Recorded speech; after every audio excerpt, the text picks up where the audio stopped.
folks, Mackenzie Lambert here, host for Making the Movies, joined by my colleague and friend John Cleveland. Hi, everybody. We're going to be going off kilter today because we're recording and I forgot Rob Hill's frickin' book. So I'll have to add his stuff in during post-production. But for that, we can actually this will be just us not being interfered with or tainted with by his list for a change. Yes, I'm sure there was some random, it's always going to be something pretentious, something you've never heard of. And then number 1 and number 2 is something that that's it's completely out of left field. Yeah, for example, he's gonna. I bet his number 1 or number 2 is Darth Vader, despite him not being an android. Yeah. While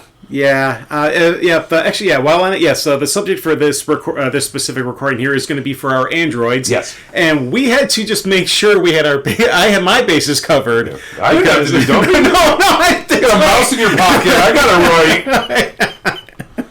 I corrected myself. Yes. Okay. But yeah, so I had to make sure that I actually had androids and not just cyborgs, because there is a difference. Yes. There is a difference. Yes. For all those at home who maybe don't know, cyborgs are human beings or living things with cybernetic parts that in some way help them. If your grandfather has a pacemaker, he's a cyborg by definition. And not very cool cyborg. No, yes. Yes, not as cool as RoboCop. Another cyborg who will not be on our list because he is a cyborg. Yeah. Darth Vader is a cyborg. He's a living human being with mechanical parts that augment him. Mm-hmm. Now, a better example of an android is just a robot in a humanoid form.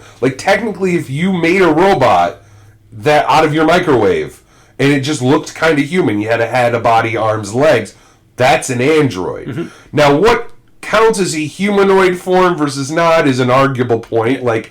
I, for example, might have put Ed 209, a personal favorite robot of mine, but my thing is, he doesn't really have a head. It's more just a body. He does have 2 arms and 2 legs, but he's not really a humanoid form. It's just So I didn't choose, Mechagodzilla. He's got a head, a body, 2 arms and legs. Yeah, but he's not a human form. He's a Godzilla form. Yep. So. And I kind of did a cheat with one of my honorable mentions, but we'll get to that when we get to it. Sure. And let's just lay our cards on the table. Both of us have Roy Batty from Blade Runner as our number 1 because everyone does. There is no other option. Yeah, this list started and I've said it before. Sometimes I start with my number 1 and I fill in the rest of the list. It wasn't starting with number 1. As soon as you said Android, it's Roy Batty. Yep. To the point, Mr. Hill sometimes chooses in his book. Mm-hmm. Sometimes one that's so obvious, I'm taking it up. And he does not have that one on his list. This would be an example of that. Now, Roy Batty is my number 1. Mm-hmm. But he's so obviously the greatest android that's ever been put to film. He's one of the greatest characters that have ever been put to film, much less being an android. Mm-hmm. That if you do not have him as your number 1, please put a comment below this explaining why. Not who your number 1 is. I don't care. I need an explanation from you that you think Roy Batty is not number 1. And he just transcends popular culture. That literally on social media, I think it's his creation day or I don't know what the term is, but the day where he was built? He was built is actually considered a holiday on social media. No, he's just number 1 with a bullet for both of us by far, mm-hmm. And it's not even... he's in a different league. It's just not fair. So, If there ever was a time where I agree with Mr. Hills, he's so obvious we're not going to even count him on the top 10, I would say that's thing. With that said, he is my number 1. Yes. Yeah, so. All right, so we're going to go ahead and share the rest of the androids that managed to make it onto our list. Yes. I'm going to go ahead and just jump into mine, okay. Just so we can get this my honorable mention out of the way. Sure. You say humanoid form, but for my honorable mention, I have the T-Rex from the cult classic Tammy and the T-Rex, where it's a human brain put into an animatronic Tyrannosaurus Rex. Which, of course, would make it a cyborg, because it's a human brain. Yeah. But, I get it. I mean, when are we going to do that list? So I get wanting to put it out. I'm not dying on this hill. Yeah. I'll put it that way. I'm just not. I have... dying on Rob's hill. I'm not... Yeah, exactly. I'm not dying on Rob Hill, so... All right, what's the rest you got? All right, my number 10 is Colonel Cochrane's robotic henchman from Halloween 3 Season of the Witch. They're terrifying. Yes. That kill with the jaw and the face, that was... Oh, And they just rip a guy's head clean off in one of the other scenes. So that movie, I mean, I like it. I'm happy it's getting a reprisal and fans are coming around to it. With that said, don't tell me it's a good movie. It ain't. The villain's plan makes very little sense. It's better than The Hate Will Have You Believe. Yes, it's a good example of a movie that's better than people say it is and not nearly as good as people say it is. All right, my number 9 is Alsatia Zivo, played by the always wonderful Joan Cusack in Toys. Oh, yep, 100%. That movie is weird in such a delightful way. Because I remember watching it as a kid and just being like, this isn't a kid's film. Nah. It's not. I don't know who that movie was marketed to. Like, I like it, it's fun, but like, there are a lot of children who had a lot of nightmares watching that movie. Yeah. All right, my number 8, and this is going to be an asterisk. This is Gray Trace from Upgrade, played by Logan Marshall Green. He is technically a cyborg because he does have that robotic implant in his head, but at the very end, when the robot takes over, he is absolutely an android. Yeah, spoiler alert. Sorry for those who haven't seen the end of the movie. But why haven't you? But I will agree with you. You desperately had Upgrade is one of the greatest science fiction films that have come out in the last 20 years. Highly suggest you've seen it if you haven't. It's still worth it, even if you haven't. But somehow you really should have. That movie's amazing. He will be appearing on my list as well. All right, the first of two big contrasting characters you'll see. My number 7, the Fembots from Austin Powers International Man of Mystery. It's a weird list you've got here. This is a weird list. They are 100% androids, but see, the thing that's weird to me is why wouldn't you have at least picked the what's her name? Not Heather Graham. Elizabeth Hurley. Yeah, why would you at least pick her? Because we find out in the second one she was a fembot, and that's hilarious. Yes, but you picked the background all along. How did I not miss that? How did I miss that? But then it's like, why didn't you even pick like the known character? You picked the background characters. Minions. 2 of your choices have been minions. That's how I roll. That's apparently how you roll. All right. Here's the contrast to the Fembots. Tima, the Machine Man from Fritz Lang's Metropolis. I knew that was going to be on the list. As a matter of fact, I thought it was possible that was the only thing that could have beat Roy Batty for you. Because you're the kind of guy who'd be like, well, he was earlier, and he set a precedent and stuff. Yeah, I could have pulled the Dr. Mabusa, but no, I didn't. Yes, I was waiting for that, yes. Oh, if you tell me the robot from the Monster Creeps, from like the one that Rob Zombie brings or out. the robot from the Robot versus Aztec Mummy. Yes. That's what I was waiting for. All right, moving on to my number 5. The precursor to the Terminator, Yul Brynner's frightening gunslinger from Westworld. Yeah. There's going to be I'm just going to say it now, there's a lot of crossover between our lists. Yeah. He's, of course, on mine. Yul Brynner is one of those guys who I just do not think that this generation knows about enough. He was such a... I wish we had a new Yul Brynner, if that makes sense. Yes. Yep. Like actually, there's a podcast idea for you. Just you and me going like, who's this generation's Yul Brynner? It could have been Arnold Vosloo. It could have been Arnold Vosloo. It could have been, but it ain't. Nah. No. But that's the thing. Like even that, just that idea. Like I would love to sit on IMDb and just have a conversation of who is the current Yul Brynner. And I mean, like, I'm not saying we need one. I'm just saying, like, for the longest time, I've heard people say that Tom Hanks was this generation's Jimmy Stewart. And I agree with that statement, though. I do agree. I don't think he can pull off. Actually, no, I fully agree with that statement. I think it's reductive to a certain degree because I would say that isn't it also an apt statement to say that Jimmy Stewart is that generation's Tom Hanks? Yeah. But And I mean, like, anytime you compare actors, it's not fair. They're different times, different things, different whatever, what have you. But at the same time, I do agree. I think this generation's Jimmy Stewart is Tom Hanks. Yep. So I would like to know who this generation's Yul Brynner is. Again, people, feel free to post a comment if you have an opinion on that. All right, I'm going to go ahead and just pair my number 4 and number 3 together because these are another contrast. Ash, played by Ian Holm in Alien, and my number 3 is Bishop, played by the wonderful Lance Henriksen in Aliens. Now, are you saying so? You have them definitively like Lance is the better? Slightly? Yes, Lance is absolutely the better. Yeah, there's so many parallels in our lists. It's not surprising. This is another one that I'm like. Androids are often done poorly, so I feel like I noticed you and me don't have any of the characters from AI on here. Nah. I don't know why. I keep seeing people being like, that movie's awesome. I'm like, no, it's not. There is one Android that I didn't put on my list, and I'm waiting. At this point, it's not going to be on yours. You only have a couple left. Yep. I think I know the last two here. Yeah. Well, I know one of them. Yeah, I know one of them. But like, I do find it interesting that Robin Williams' character from Bicentennial Man, I almost thought you might pull out as an honorable mention because he becomes a human. Yeah. He's an android that becomes organic, and I think it. I would say again, I don't love Bicentennial Man. I love Robin Williams to death, but I'm not about to tell you that I love all his movies. Yeah. I watched almost all of them because he earned that right, but. Yeah.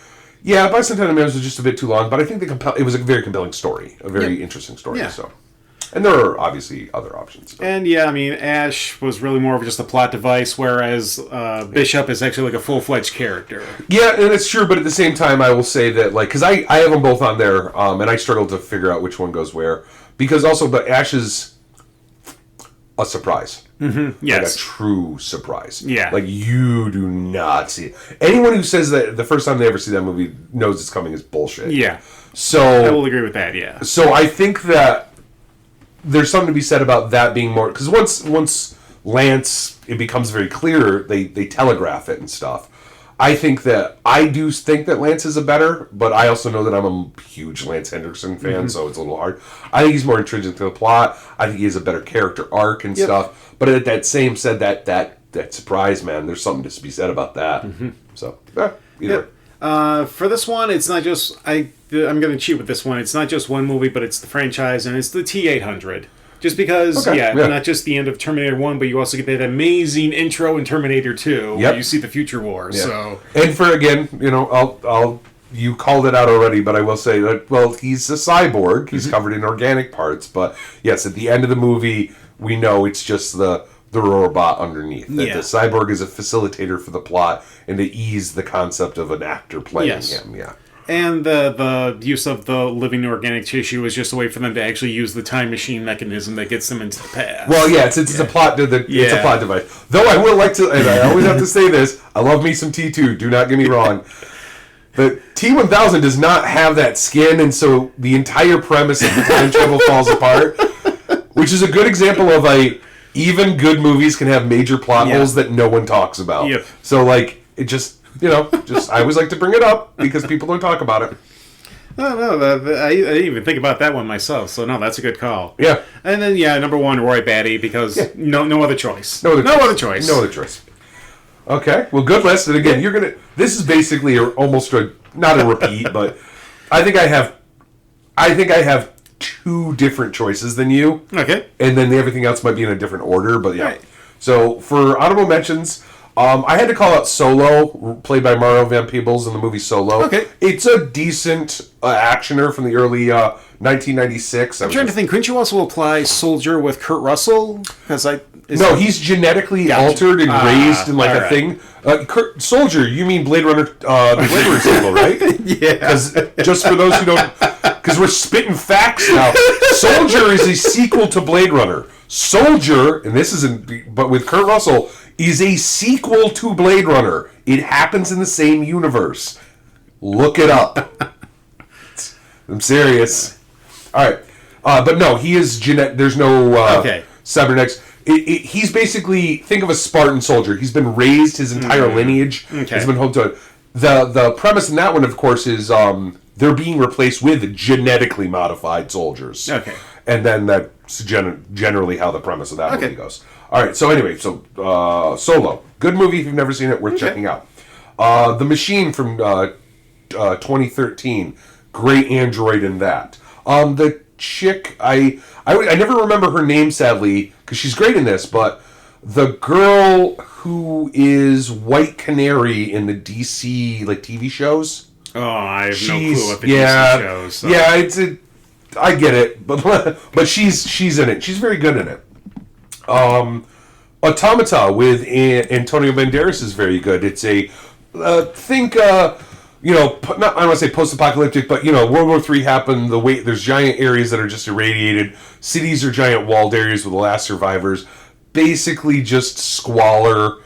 There's probably a couple rich districts, but mostly it's squalor. And everybody has robots that do like a lot of menial tasks. Basically, like imagine some combination of Dread with its megacities and its post-apocalyptic, wasteland areas. Something between the tempo of that and the tempo of, like, I don't know, Elysium, where, like, the world is just a shithole, basically. Yeah. Somewhere in between that, and Antonio Banderas' character in that, not to go an extravagant about just one of my honorable mentions, but in that he's an insurance claim advisor for one of the robotics companies who eventually discovers that the robots are gaining sentience. Okay. And it's worth a watch. Doesn't have the strongest ending. It's kind of like it doesn't do everything it needs to. I feel like it needed a celebrity, another star, and a little bit more money, and it would have been something we would have been talking about. And then my last honorable mention, The Stepford Wives. Either of them, but I actually prefer the 1975 version. Yeah. Spoiler alert, that's the premise of The Stepford Wives.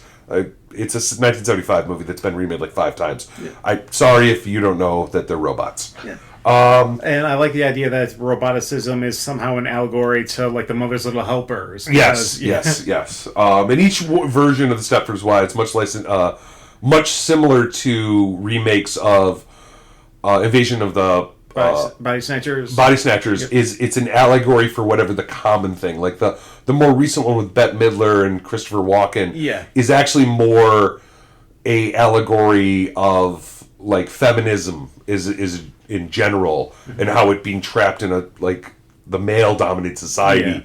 Then they mess with the end, and I don't know if that ends up working exactly like they wanted to. But regardless. Yeah. I also have some bad movies or some unhonorable mentions because I'm a bad movie fan and I have to bring these things up. They bring me joy because they're so bad, they're funny. Spread the suffering. Spread the suffering. ROTOR, which stands for, I'm not even kidding, it's like Robotic Officer to like Organized Rage or so, I don't know, but it stands for something. But anyway, it's aka also movies called Blue Steel or ROTOR Police Force from '87. Hilarious film, highly suggest. Get the riff tracks. Highly suggest you check it out. But he's 100% just a robot. It's a bad RoboCop knockoff, but it's hilarious. Ethereum from 2010. It's a Bollywood movie. If you've ever seen a clip online from a Bollywood movie of an Indian guy dressed as the Terminator making like 20 replicas of himself and building himself into a giant like snake and shooting people. It's like he's literally the mask. Yes. Imagine if the Terminator was also liquid and had the mask's abilities. Yeah, it's insane. And it's like, what, 4 hours long? It's like 2.5 hours long, 2-3 hours. It's got dance sequences because it's a Bollywood film. Yeah, it's got a couple different names, but Ethereum, it's ENTHIRAN. Highly suggested if you like bad movies or Bollywood movies. And then my final, quote-unquote, dishonorable bad movie mention is Deadly Friend from 1989. Again, it's one where... she kills Mama Fratelli! Yeah, she kills Mama Fratelli in one of the coolest head explosions in history. But she doesn't start as she starts as a girl and then becomes a cyborg and eventually an android. So, But anyway, top 10. And again, I'm not going to spend too much time on this because we've gone over most of these. Yeah. Number 10, Tima from Metropolis, 1927. Number 9, Gunslinger, played by Yul Brynner from Westworld, 73. Yep. 8 is Ava. This is the one I was actually mildly surprised is not on your list. Ava, played amazingly by Alicia, and I'm going to pronounce her name wrong, Alicia Vikander from Ex Machina in 2004. All right. Again, Ex Machina, one of the best science fiction films. Although I love the fact that, like, having watched it several times now, that movie is about the relationship between men and women and has nothing to do with cybernetics or anything. That movie is very clearly about relationships. Right. It's not like the relationship between how men view women and how women view men. It's that movie's about feminism. women's, I don't want to say role in the society, but the paths women are forced into taking. It's so weird to me that like everyone when they watch that movie is like, oh, it's a great commentary on our robotics and AI. I'm like, this movie's about relationships between men and women. This has nothing to do with that. No, it's like what people say about her. It's like this is also a movie about relationships. Yeah. That's a whole other top 10 I'd like to talk to you about. Like top 10 movies that are about one thing but not really about that. They're about this other thing. But I mean that's subjective too. So whatever. Anyway, number 7. David Cresson, played by Mark Webber, in the movie Uncanny from 2015. All I can tell you about Uncanny, because it will spoil it, and this is a movie, no one talks about this, is it's the greatest Turing test movie for AI ever. It's 3 people's the cast. The premise is a reporter, there's like a Elon Musk, Bill, like, super rich, very reclusive, super intelligent, so I have no idea why I said Elon Musk. But, like, you know what I mean? Like, that early Musk, like, oh, this guy's a genius. Everyone thought he's a genius. Yeah, before he got a platform. Yeah. But no, like, the premise is there's this, she's a journalist for, like, Wired magazine. And some notable magazine about technology. And she got access to interview, like, the guy who's at, like, the cutting edge of AI. And she interviews him, and it's somewhat similar to The Fly at the first, where, like, he kind of reaches out, like, they meet, and he's just a small, timid guy. Nothing special about him. Except he's working on AI. So he takes her back to his apartment, and it's just him and another man. And he introduces his robot. And the whole premise is her interactions with the robot, and then she's trying to give him a Turing test. She's trying to figure out he's robotic. And it just gets complex from there with only 3 of them. I'm not going to tell you any more because it possibly can ruin the story. Go watch this movie. It's amazing. Like, it bothers me that people aren't talking about that movie.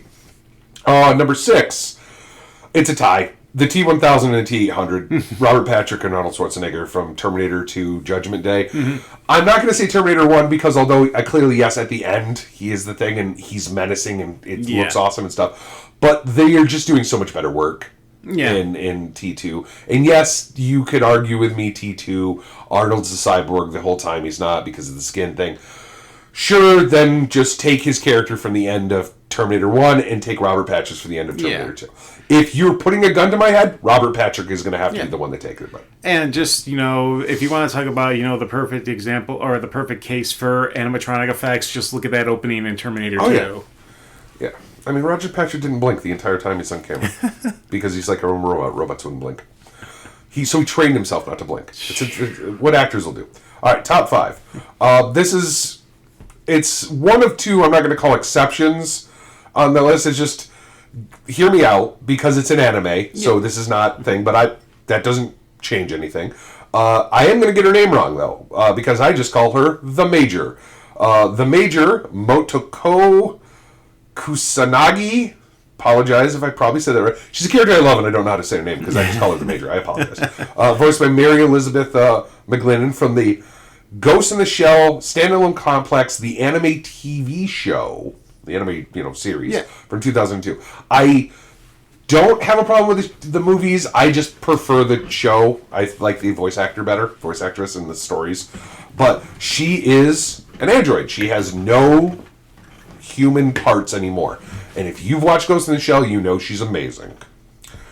Number 4, Gray Trance, played by Logan Marshall Green from Upgrade. Mm-hmm. It's got an asterisk because, yes, as you've mentioned, he starts off as a cyborg, he starts as a human, becomes a cyborg, and eventually arguably becomes an android when the ending happens. Yeah. So, I get it if you don't agree that he should be on your list, but I'm sorry, the movie was so ungodly good. Yes. And the ending kind of makes me feel like, no, that counts. Yes, Blumhouse, make more movies like this, please. Yes, please make more movies like that. Please go back to trying and all right. And the last 3 you've heard again. So number 3 is Ash, played by Ian Holmes from Alien. Number 2 is Bishop, played for Lance Henriksen from Aliens, for the reasons we talked about. Yep. And number 1 is Roy Batty, probably. Yeah, number Roy's pretty accurate. Rutger Hauer from Blade Runner, because of course it was. Yes.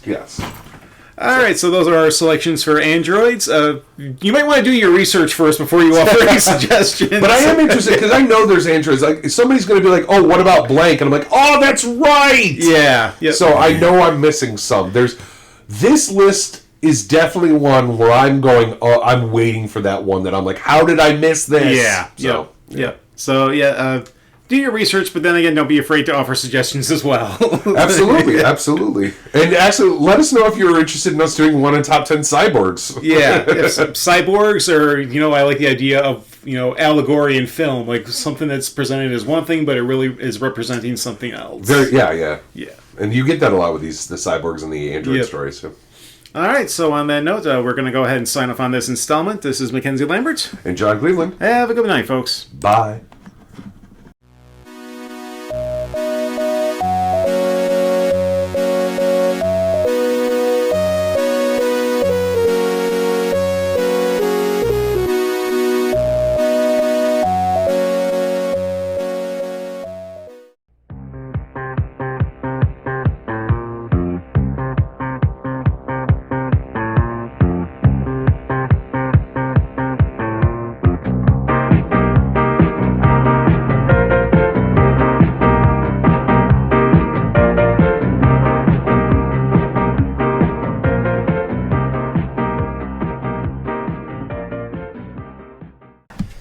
Hey everybody, Mackenzie Lambert here, your host for Making the Movies, joined by my good friend John Cleveland. Hi everybody. And we're going to go ahead and go through the cinematic time machine, and we're going to go back to the year 1985. It's a good year. Yes, it's a very good year. Yes.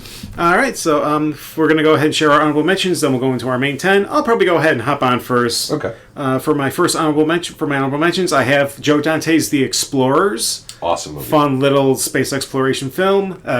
Dick Miller, I don't think has ever been as funny as he is in here. That's a good point. A good point. I grew up on Explorers. I love that movie. I swallow my gum. Next, I've got Lamberto Bava's Demons. Okay. Fun little horror movie that kind of pokes fun at the idea of media transforming people. Like, oh, you're if you watch this violent movie, you're going to turn into a school shooter or something like that. It's like, well, this kind of takes that to its logical, satirical conclusion. Yeah. Now, the question, of course, being is, like, are we prescribing things that Baba wasn't putting in there? He just really wanted... Like, Baba's one of those people who are like, I think there's an argument to be made that his films are much deeper than people think, and there's also a very good argument to be made that, no, you're reading something that's not there. Next, I've got the Young Sherlock Holmes, which, of all people, Harry Winkler produced this. So, yeah. Nothing. I don't know why, but I never came across it as a kid. So like by the time I saw it as more of an adult, it just doesn't stick with me. I don't know why, but like it's still good. I don't have a problem with it. I just Clue, which has been really getting a reappraisal in the last 10 years or so. It has. Anything with Tim Curry. Oh yeah. Next, George Romero's Day of the Dead, a fitting conclusion to the Dead trilogy at the time. Yep. So it's a conclusion to the Dead trilogy. Yep. The rest are just part of a Dead extended universe that are very good. And one of the best on-screen deaths of all time was Captain Rhodes. Oh, yeah. My last honorable mention, Remo Williams, The Adventure Begins. Awesome movie. Awesome movie. Yep. I have a lot of honorable mentions, so I'm not going to comment too heavily because we'll be here all day. Yeah. All right. Going into my main 10. Number 10, Reanimator. Amazing film. Yes. One of the best horror films of all time. I'm one of those people that just fell in love with Jeffrey Combs from this movie. Yeah. I also, because I was a savage growing up, an uncultured swine. I remember watching Psycho for the first time, going, "They stole Reanimator's music." I mean, I didn't because I was aware one was made before the other, but I'm like, oh, that's where they've gotten that from. Because I used to say that Reanimator was my favorite movie opening in film history. Like the music was so this music just makes me think this movie perfectly. Yeah. And And there's actually an interview with Richard Band saying he wanted to have in the credits all apologies to Bernard Herrmann, but they're like, I couldn't afford it, so we just left that out. Yeah, so you just get to steal. Yeah, somebody didn't want to do it, so yeah. Number 9, the movie that actually convinced me that Rutger Hauer could be a heartthrob, and it's Lady Hawk. Oh, Lady Hawk's amazing. Yes. Yes. There's so far a lot of there's some comparisons here. Yes. Yeah, absolutely. I love Lady Hawk. I wish I didn't hate Matthew Broderick as much as I did, so I could love Lady Hawk more. Yeah. I loved it growing up, and unfortunately, I'm not getting into it right now. Matthew Broderick's just not a great person. No. And you got Michelle Pfeiffer. And Michelle Pfeiffer is ungodly. Yes. Just ungodly. That what are they? White? What is Bruno Mars call her? White gold. Yeah. Yeah. Yep. Yeah. No, she's amazing in it. And Howard again. Yeah, you're right. It is. I mean, I saw it. I'm like, I get it. He's European. Yep. Like women could like. He's an attractive dude. But you're right. Lady Hawk is 100%. Oh no, he's a heartthrob. Yes. Yeah, 100%. And if you're like me and you love your share of Italian exploitation movies, you will see a lot of familiar faces. Oh yeah, it's packed with Italian exploitation faces. Also, I mean, it is a fantasy film. People don't think about it. It's a fantasy film. It's a really good one too. Oh yeah, very romantic. It's a good date night movie, guys. Your lady will like it. Yep. Trust me. My number 8, one of the great horror comedies of the 1980s, Return of the Living Dead. Fantastic film. Yes. Like what's there to say about it? Now, I will say that I don't, because I prefer my horror horrific. I love me some comedy. Don't get Evil Dead 2 is one of my favorite films, but like I do prefer just horror. So there is something to be said about Return of the Evil Dead kind of setting a precedent that like, hey, if you can't write good horror, just make it a comedy. Now, I'm not saying it wasn't good horror, but like, I think Return to Evil Dead is a lot of fun. I loved it. The dance is amazing. Yep. As the band wrote, the punks aren't the problem. Punks are trying to help out. I love it to death, but at the same time, I see it as an excuse too often cited as a way for, I loved Return of the Evil Dead, so I inserted all these jokes in my horror movie. Okay, don't do that. Yeah. And Dan O'Bannon is the director, and just the pit, like one of the great minds of genre cinema. Yes, and he will tell you that if you ask him. Yes. Unfortunately, he's dead, but well, I meant more like he would. Like, I like O'Bannon, but he was 100% aware of that he was good. Is his problem? My number 7 is Pee-wee's Big Adventure. But whether it's Danny Elfman's score or just the character of Pee Wee Herman himself. Sure. I mean, it's a great movie. Not on my top 10, but it's a fun one. All right, my number 6. This is the obvious nostalgia pick. Follow That Bird. Go on. Yep. Okay. I don't know what this. I've never heard of that movie. What is this? Oh, it's the Sesame Street movie.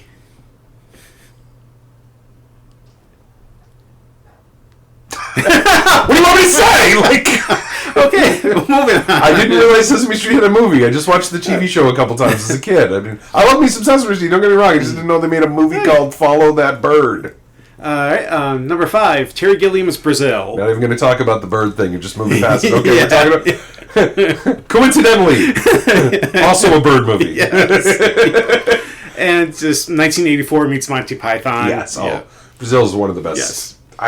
It's so hard to describe what it's the best of. Is it the best satire? Is it the best parody? Is it the best post-apocalyptic world? I wouldn't go so far as post-apocalyptic, but it's definitely dystopian. Yes, that's fair. That's a fair point. Yeah, and just it rings so true when they're sitting in the restaurant and then the bomb goes off and the people are like trying to hide the bomb explosion away from them. Like, oh, don't worry about this. And it's like, how many times do we see that every day? Yes. It just gets more. It's painfully dystopianly true. Yeah. My number 4 is Commando. It's Arnold Schwarzenegger in the 80s. What more could you? Yeah, I mean, it's a very. It's not in any way my favorite Arnold film, but it might be the most Arnold film of his Arnold films. Yep. Number 3, The Goonies. It's a fantastic film. No argument. Fantastic film. One of the greatest adventure films of all time. Number 2, Back to the Future. It's a great film. I don't love it the way everyone else seems to love it. I have no negative to say about it. I don't have a negative. It's just I know more than one person who quotes that movie as their favorite film of all time, and I'm like, I would never put it anywhere. I wouldn't go that far, but it's definitely like at least top 5. Yeah, I don't put it in the same category. Like, I like Ghostbusters more, but like, to me, I like Ghostbusters. I've met several people who are like, it's my favorite film of all time. Nothing's even in the same category as it. It's the pinnacle of human creation. I'm like, you need to calm down. Yeah. it's okay. Like, for me, like, I meet Star Wars fans and Marvel fans and that kind of more who will tell me that, like, Endgame's the greatest thing ever put to cinema, and I just laugh and walk away from people with that opinion. But, like, I just, and I agree that, like, I don't have a problem if your favorite film is a Marvel film or Ghostbusters or anything. I think you're a lot more likely that Ghostbusters is true. But it's just, it's in that same sphere where, like, it's not uncommon to meet somebody who tells me that Back to the Future is their favorite film. Yeah. I went to high school with a guy, my buddy Rob. Yeah, it's his favorite film. Yeah. Okay, and my number one, quite possibly one of the scariest war movies ever made, Come and See. That movie's terrifying. Yes. That movie's not terrifying in a way of, like, jump scares or anything. That movie's terrifying in that this is pretty sure exactly what happened. Like, yeah, it's like let's round up everyone in a village and put them in a barn, take the people that are useful for reasons I don't want to talk about off to one side, and just light the room on the building on fire. Why? It's just easier than shooting them. Yep, and just, it's World War II from in Belarus. This is during the theater of Russia versus Germany, and you're from the... There's no good guy. No. There's no good guy. It's two armies. It's two armies or two nations. They were originally allied at first. Yes. Now at war, and it's the mechanica of the mundane normality of the conflict. And, like, why are they burning these people alive? That's torturous. They're only doing it to save money on ammo because they need the ammo later. Yeah, and through the eyes of a child. And it's all being told through the eyes of a pre-teenage. I think he's like 13, 14, yeah. He's just at the age where one of the armies would throw a gun in his hand if they could. Yep. Yeah. And just so we're clear, not a happy movie. No, this is not scary as in horror. This is in, like, you will lose your faith in humanity type. It is a... I have the Criterion Collection. It's a fantastic film. It is never a film I suggest to watch to somebody unless I am very aware of what they can stand. Mm-hmm. It is a movie where I've shown it to people, but I need to be there with them. And I don't mean that, like, you need your hand held by any stretch. It's not a movie I would go by yourself and watch this in isolation with no... It is a depressing fucking movie. Mm-hmm. One of the most... I've actually seen it listed as one of the most depressing films of all time. Mm-hmm. So... And it was actually, I think it was Matt Draper that was the one that introduced me to this film. So it's like, yeah. Yeah. So, fantastic film, but just not made for an American audience in the fact that we like our movies to randomly have happy endings despite life often not. No. It is not that. Nope. So... Alright, so that's my top 10 for 1985. Alright, a lot of omissions that I'm going to have a conversation with you off of air of why in the world certain movies weren't in there. Okay. But this is what I do. I went through all 3,599 total movies made. See, I don't have that dedication. Yeah, I did. In 1985. And so I'm going to speed run through a lot of honorable mentions. I'm not going to talk about it. I'm speed running. That's all I can do.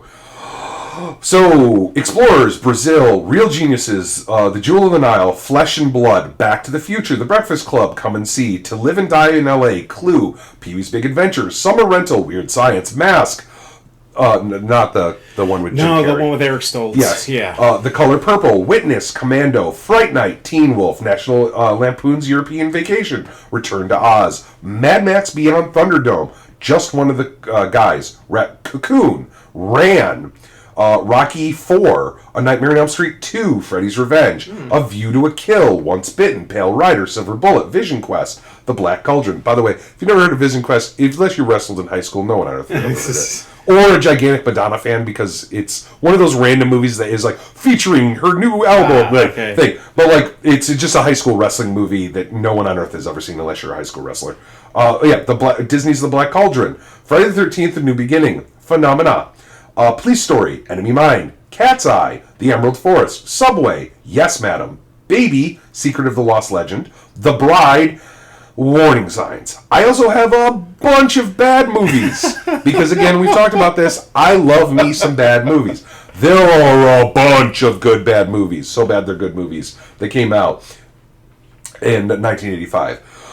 The Howling 2, Your Sister is a Werewolf. Also known as The Howling 2, Werewolf Stirba Werewolf Bitch. Choose a title. The Last Dragon, Malibu Express, Nine Deaths of the Ninja, Gymkhana, Remo Williams, The Adventure Begins. Arguably not bad.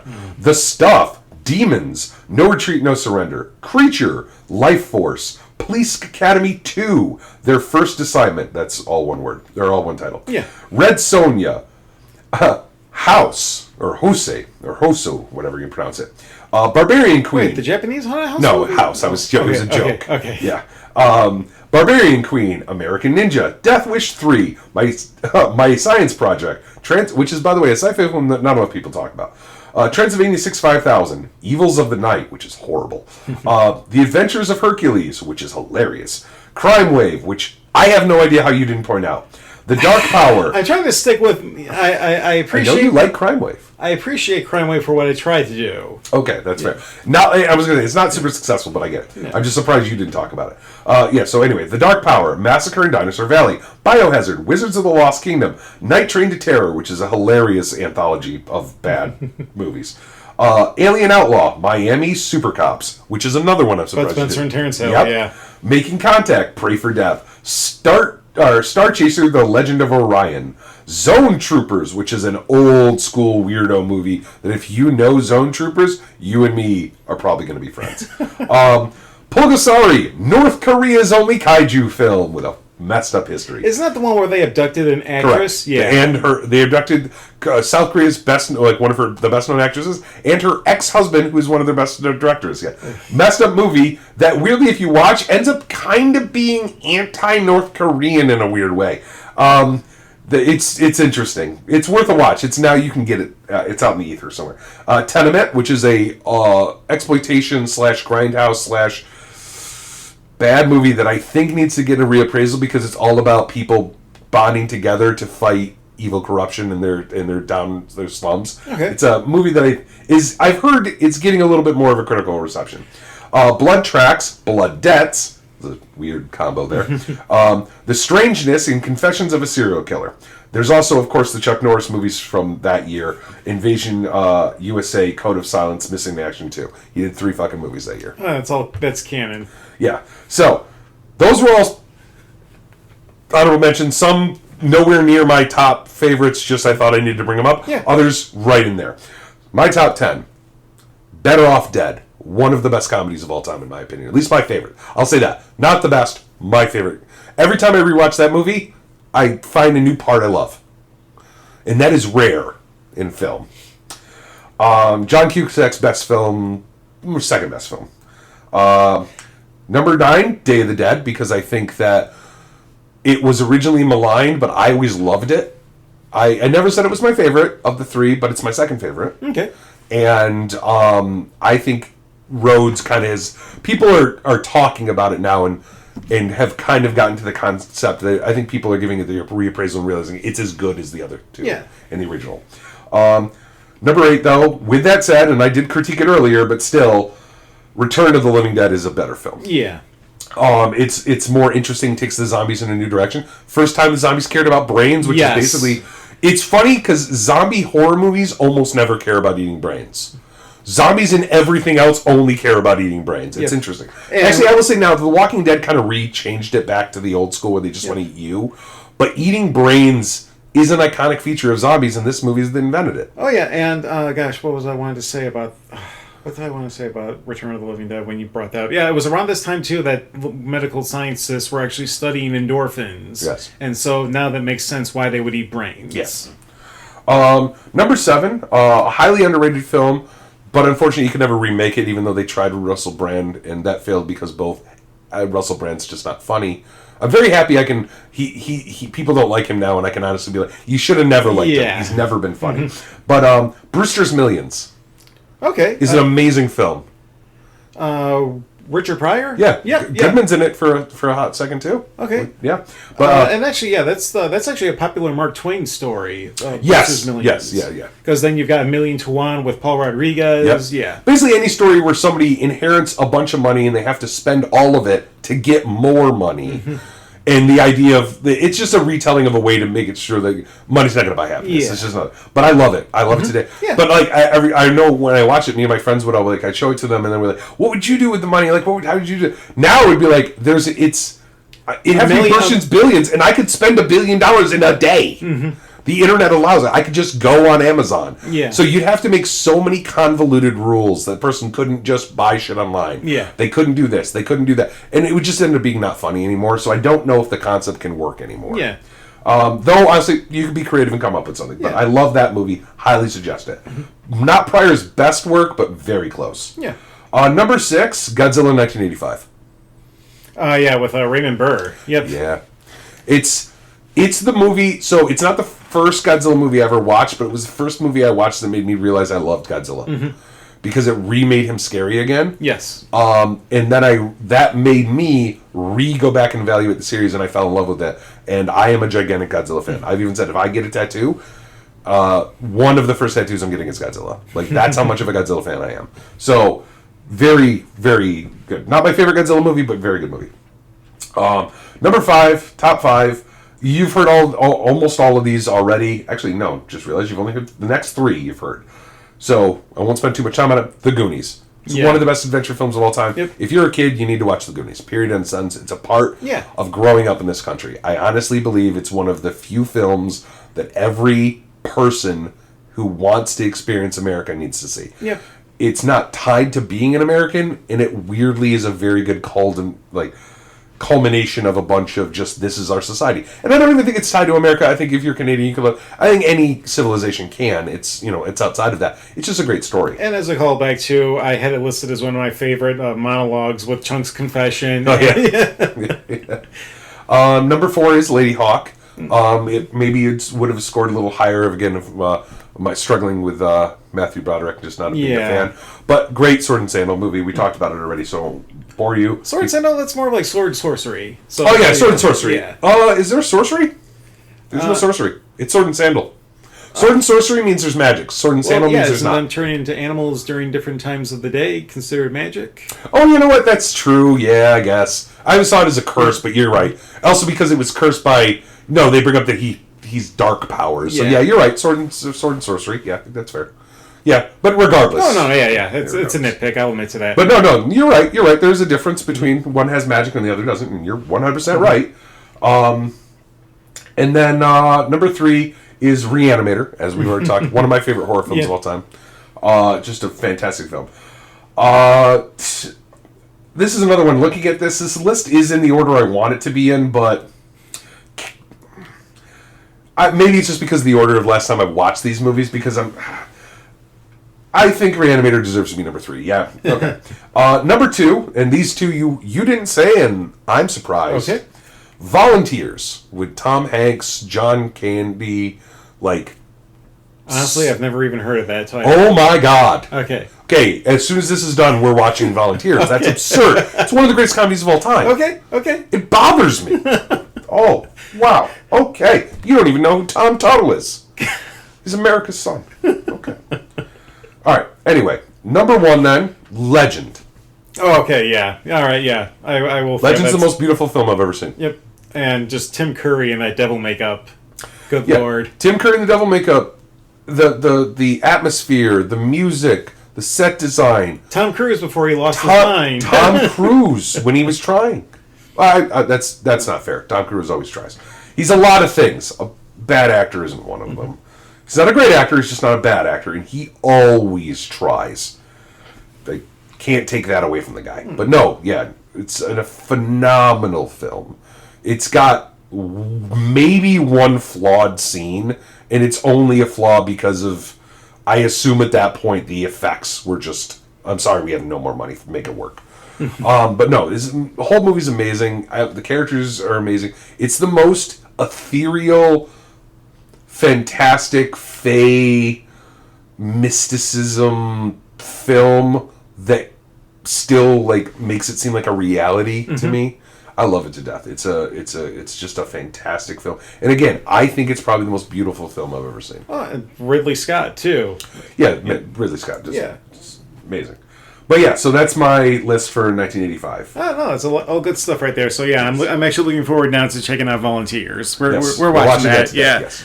All right, cool. So that's the end of 1985. Thanks for listening. Feel free to add your suggestions or any of your favorites from that year. Absolutely. That we may have overlooked. Yes. Yeah. But no, until next time, this is Mackenzie Lambert. And John Cleveland. Have a good night, folks. Bye.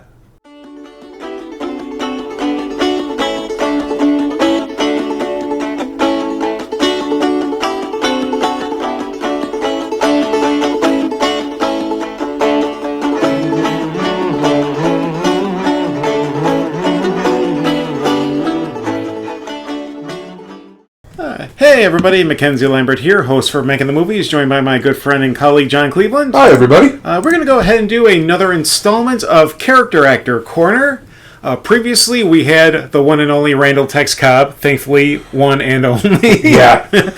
We were able to try to figure out, okay, who could we connect him to? What movie did he share with another actor? And we thought, okay, you know what, John Goodman from Raising Arizona. They're both in Raising Arizona. Yep. Yeah. All right, so we're going to go ahead and take a look at John Goodman, our favorites from John Goodman for his very interesting filmography. Oh, super interesting. Like he's probably one of my favorite character actors of all time. To the point where it's almost weird because I think he started out as a character actor, like a lot of actors will do. And now it is definitely something where he is technically still a character actor, but it gets into that. We've talked about this before. What is a character actor? Yes. And some people it's a little more clear. They never led a film. Like Tex Cobb, for example, he was never a leading man. He was always a secondary. He was almost never even the sidekick. He was always a tertiary character. Kind of the definition of a good character actor. Yeah. He's a character. You know him because he's in that thing. You never know his name. You just know him. He's in that thing. And I'm trying to think, as far as leads go, the only thing I can think of with John Goodman is King Ralph. But that's the thing. Exactly. He doesn't. Well, arguably, Blues Brothers 2000. He's a co-lead. Yep. But that's the thing. He doesn't actually lead all that often, despite him being incredibly famous. Now, beloved. Absolutely. No, he definitely leads sometimes, and he's actually antagonist more than you'd think. Oh yeah, I've got a few of those. Yeah, but by definition, he is actually a character actor, and so even though he's kind of really famous, I would say that it's something to think about. Now, do you want me to go first? Actually, yeah, you go first, John. Okay. Yeah. Okay. Well, I've got a bunch of honorable mentions with that. Again, with the concept that he's sometimes a co-lead, sometimes, what have you. And so some of these you could argue he's not really character acting then. I know, but, give it to me. All right, so honorable mentions. We got the Monuments Men, which is amazing. Yeah. Argo, which almost made my list. Oof, yeah. From 2012. Argo's amazing. It proved to me that it changed my entire opinion of Ben Affleck. Yes. Barton Fink from 91, which I suspect is going to be on your list. I do have a few Coen brothers on here, but that's actually not one of them. Okay. But no, you think Coen brothers, you almost have to think John Goodman, because he was always there for their best stuff. Raising Arizona, as we mentioned. Yep. He's got an incredibly memorable, despite it being very totally different than the rest of the movie, role in Arachnophobia. Yeah. I can't bring myself to watch that freaking movie. Yeah, if you're afraid of spiders, good luck. But with Julian Sand and John Goodman. Yeah, speaking of poor Julian Sand. Yeah. So oh my God, they got the professor. One Night at McCool's, which is a weird film, but good. Again, one of his roles where he's a bad guy in The Electric Mist. It's him and Tommy Lee Jones. Just deciding. I feel like they showed up. Both went we're above this, right? And they went not the script's bad. It's just a very simple, this is the script somebody makes that knows they're not going to have a budget, and then somehow got Tommy Lee Jones. And it's Tommy Lee Jones in The Hunted. Yeah, Johnny Jones in The Hunted. Actually, I would say it's a bit more like a combination of Tommy Lee Jones in The Hunted. He is a man not to be fiddled with. Yes. But he's past his prime. Yep. He's the same kind of cop-esque character to some degree as The Fugitive. He's not. He's not that dedicated and driven. He's more like the worn-withered police officer that he would play in something along the lines of, No Country. Yeah, a little bit like No Country. Okay, it's in between there. Okay. So he's a badass. He has a fight scene. He beats the crap out of a goon, but it suggested he's past his prime. And Goodman is a Cajun crime boss. Of a small... He's basically, he's the mob boss of a mob that's got 5 goons. Okay. But it's a weird movie, but their interactions are worth it. Red State, he's amazing in Red State. Yeah, yep. Not enough people talking about Red State, in my opinion. No. Very controversial movie. Yeah, love it or you hate it. And then Trouble with the Curve. Okay. And then the last of my actual honorable mentions that it's only here because of how much I love it, and I know this is a hill I am willing to die on. Blues Brothers 2000. Okay. Oh. I know a lot of Blues Brothers fans fucking hate it. I love it. I don't love it as much as the first one, but in my opinion, and I know this is sacrilege, it's got a better soundtrack. Oh, and no, you got that huge musical performance with B.B. King's band at the end. Yeah. I still love it. I know it's more zany and stuff, but I love Blues Brothers so much that I am okay with the sequel. I know a lot of people won't. All right, so then I also wanted to bring up he has very small parts in a couple movies that arguably shouldn't be compared to the rest, but are still, he's so good in it. Yep. In Flight, he's amazing, and he's only in one scene. Oh Brother, Where Art Thou? Only in one scene. Yep. Amazing. Or two scenes, arguably. Death Sentence, he's only in one scene, or two, and he's amazing. And that was from I believe it was Lee Winnell from the Saw series who did that one, right? Yes, yeah. Death Sentence is an exploitation film starring Kevin Bacon that was made in 2007. Yeah, from the same guy who did Upgrade, so if you need a reason to see it. Yeah, it's not as good as Upgrade, but it's good. Yep. He's in Bringing Out Your Dead in a phenomenal role. On a related note, just watch Bringing Out Your Dead. Yeah. It's Martin Scorsese making a movie that no one on earth would have thought Martin Scorsese would make, starring Nicolas Cage. I mean, and half a list of the greatest character actors he can get his hands on. What would be the third entry in that series? Because it's basically ambulance driver. You've got taxi driver, ambulance driver. What could be the third occupation? You know what? You know what? That's something for me to think about. You can't just spring that on me. But yeah, now I really do want to think about that. He's in Chud for a second. Like that might show up later. Yeah. He's in literally one small scene. He's a cop, and he's just. I'll explain why later. Okay, I think I know why. By the way, but anyway, and then Fallen, which is an amazing film. Oh gosh, yeah. Highly suggest Fallen.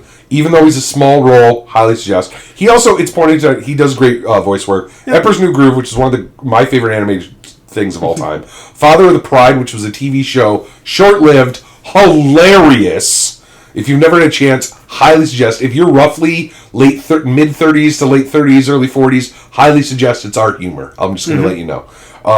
And then Monsters, Inc., of course, I have to just say it. So with all that said, down to my top three. Okay. Number 3, and this is one where it's only number 3 because although I think it might be arguably a better film, it's just where it sits for me. Matinee from 93. Matinee is a love letter to bad, Atomic Age movies. More specifically, William Castle. William Castle specifically, and a commentary on America during that specific moment. Yep. Specifically the Cuban Missile Crisis. Yep.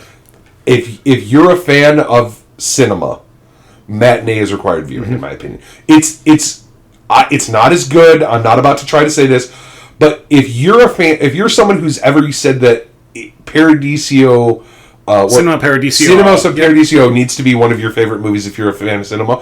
Matinee needs to be one of your favorite movies because it's a commentary on cinema and its role in our society and its function in a very important time in our society. And I'm going to say it might be Joe Dante's best movie. Oh, it is. Yeah. It just is. Number 2, King Ralph. It's his most defining leading role. Yep. Where he is the lead. There's no anyone. It's not a co-lead situation. He is the lead. I love that movie to death. Not only do I love the movie because I think he's perfect for it, I love the concept. It is one of the most interesting ideas for a film. Yep. What if the entire royal family died, so they had to randomly find the most tangentially connected person? Turns out it's an American who's a club singer. It's amazing. And I remember my father took me to see that movie in theaters when I was clearly too young to go see it. I mean, you're not going to get a lot of the comedy, but there's no nudity. Nah. So, And for the 80s, or early 90s, 91, that's saying something. Yeah. And then number 1, it's The Big Lebowski, because of fucking course it would be. Over the line! It's my favorite film of all time. I've said it 1,000 times. So I don't need to explain why it's my number 1, but he is amazing in it. Walter Sobchak is one of my favorite characters in film history. Shut the fuck up, Danny! Yeah. It's so good. And if you've never seen The Big Lebowski, stop listening and go watch The Big Lebowski. Oh, gosh. a lot of overlap. We're going to go Yeah, find out I knew we were going to have it. Yeah. I just knew. Yeah. All right, I'm going to go ahead and hop into my honorable mentions. Matinee, for the reasons, obviously, I love William Castle, and I have a soft spot for House on Haunted Hill and all those old cheesy classics. I do have Oh Brother, Where Art Thou, where he plays the Cyclops. Yeah. Yep. Raising Arizona, another Coen Brothers classic. Yep. And you know what? Not just John Goodman, but I never thought William Forsythe could be frickin' hilarious as well. I loathe the idea that he never got enough opportunity in his career before he died to fully flex his comedy muscles. Yes. I always saw him as, I'm like, he would be a great, like, head bad guy enforcer for an inept criminal. Yes. I always saw, like, because he can pull off menacing so well, but he had great comedic timing. He's in my...